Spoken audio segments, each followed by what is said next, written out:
previously in the cars, while some of the main challengers are losing ground.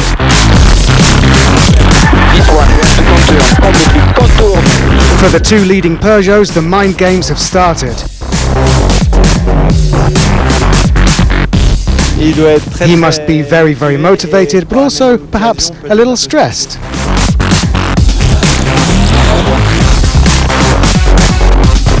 A minute's lead on a rally like this is not a big deal. We still need to work a bit harder.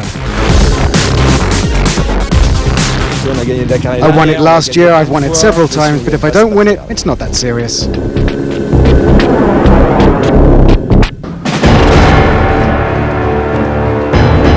So there's the Peugeot drivers comparing notes before the start of a daunting stage 10. This is the calm before the storm as the competition heats up. Heading out first into the stage, Sebastian Loeb. Into the breathtaking scenery of the Pozuelos National Park, which today has inspired some outstanding drives. Some drivers really impressing, notably Nicolas Fuchs, the Dakar rookie, flying like a veteran, beating Loeb and Petterhansel for some of the stage. Will be impressing his Peruvian friends. Second Dakar appearance for Martin Prokop, all the way from the Czech Republic. Looking to improve on his impressive 14th overall last year. He's leading in his class alongside female co-driver Ilka Minor.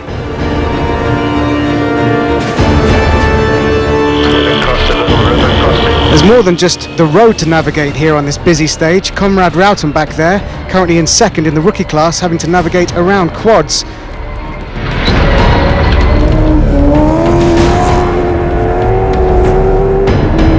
Some of the most beautiful scenery in all of Argentina, and tackling his home terrain like he owns it is Argentine Orlando Terranova.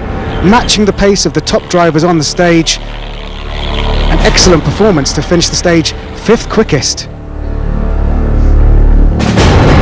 And avoiding those moving obstacles too.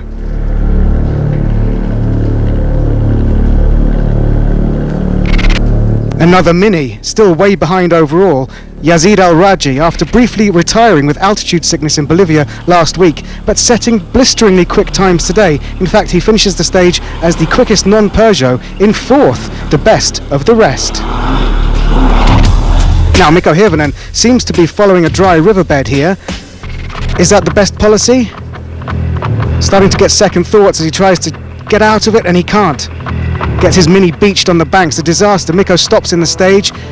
He and co-driver frantically looking for help out in the desert dunes. Suddenly this very busy stage looks very lonely. Reports of a broken radiator after colliding with a truck later in the stage loses over 3 hours, meaning his challenge appears to be over. The Toyotas hope they'll be back on the pace now. We've dropped altitude considerably, but De Villiers still cannot match the Peugeots.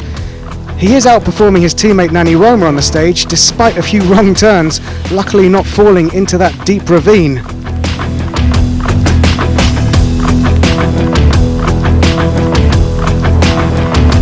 Well, let's have a look at Stefan Petterhansel, clearly pushing hard, getting his Peugeot up onto 2 wheels there.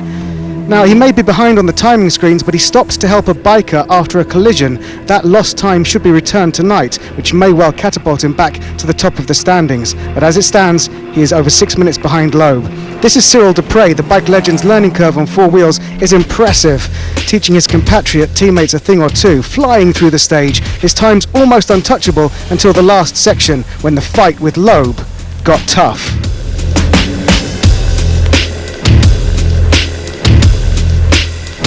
Now, Sebastian Loeb struggled in the first half of the stage, losing time and momentum, but in the second half he brought down the hammer impressively, chasing down Cyril Dupre, and ultimately, despite having to slow down for several bikes, he wins the stage, his 4th stage win of Dakar 2017.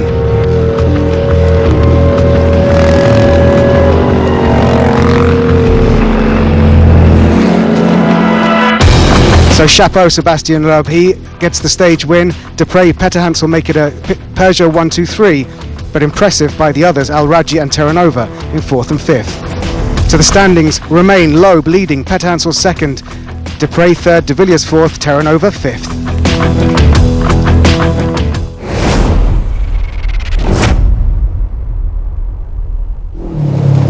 In the side-by-side vehicle standings, Leandro Torres still leads the way. The Brazilian and his co-driver Lorival Roldan have an advantage of over an hour and a half over their Polaris teammate Li Dongsheng, looking good for a first ever triumph with 2 days to go before the finish. 7 women remain in this year's Dakar. In the bike class, behind the untouchable Laia Sanz, Rosa Romero and Anastasia Nefontova are hoping to finish the event.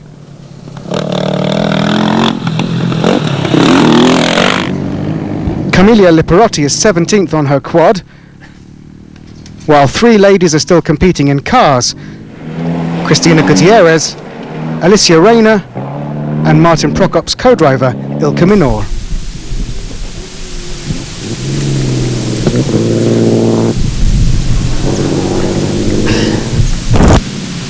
It's one of the most unusual vehicles at this year's Dakar.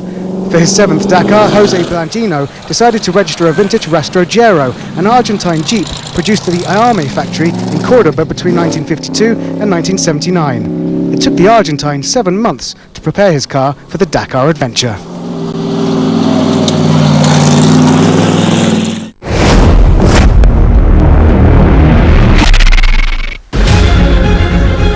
The battle in the trucks is as spectacular in the scenery as we head into stage 10. Problems again for Gerard de Roy, loses a lot of time in the first half of the stage. Chances of him retaining his Dakar title slipping away as the kilometres tick by. Better fortunes though for his teammate Federico Villagra. Homegrown talent, he's a big celebrity thanks to his international and national rallying career. Clearly enjoying driving over his own countryside here. Great performance on the stage. Now Martin van den Brink was looking good for a comeback after problems earlier in the rally, but after some very quick times in the middle sector, he dropped some time late in the stage, which opens the door for the Russians. Dmitry Sotnikov has come close to the podium before, but here he's looking good for his best result ever, 2nd quickest on the stage.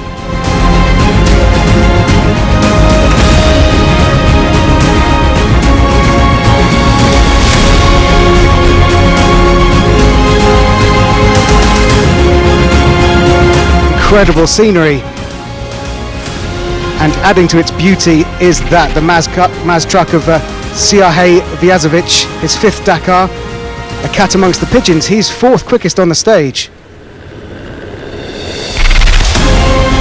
but utterly dominant throughout from the start of the stage to the finish. A hammer blow for the Kamaz team, the stage win for Eduard Nikolaev. The Russians are back on top.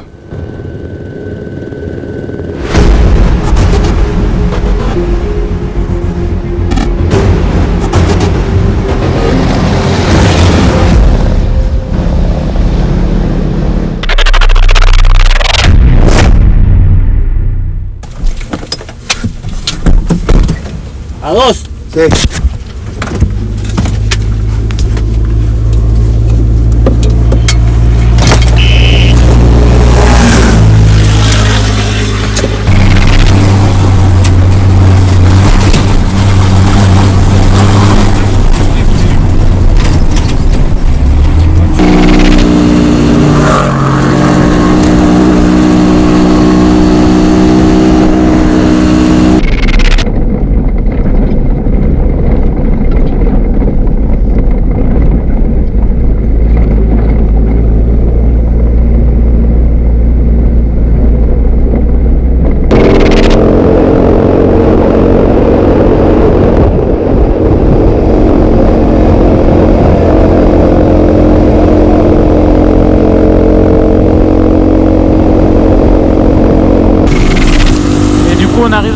We're arriving in Rios where there's a lot of water. Gotta watch out. It's better to go on the left going downhill. That's where there's less water.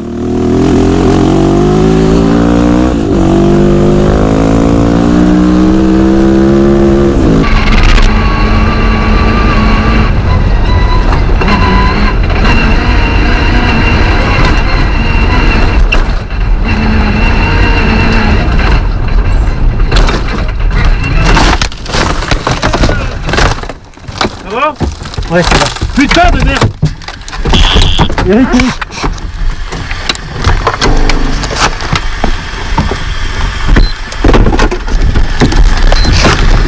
on sort.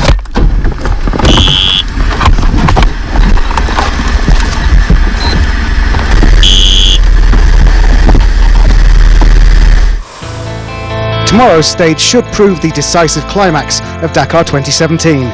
292 competitive kilometres, which starts in the hot and wild San Juan dunes and finishes on the fast tracks of the Cordoba region, before reaching the bivouac at Rio Cuarto. This province of Argentina is known as the land of the sun, and the conditions are ideal for the vineyards. While the surrounding geology is famous for its prehistoric fossils, San Juan is best known for its wine. It's the second most important wine producing centre in Argentina, and every year the tourists flock here on tasting tours. The city of San Juan has the nickname Oasis Town. Its location in the rugged mountainous scenery of West Argentina in the Tulum Valley means it's very hot and dry, and yet the city itself has lush green appearance thanks to canals which irrigate the trees. San Juan is a modern South American metropolis with smart boulevards and parks and an impressive 20th century cathedral. Thanks for watching. Join us again tomorrow when the Odyssey continues.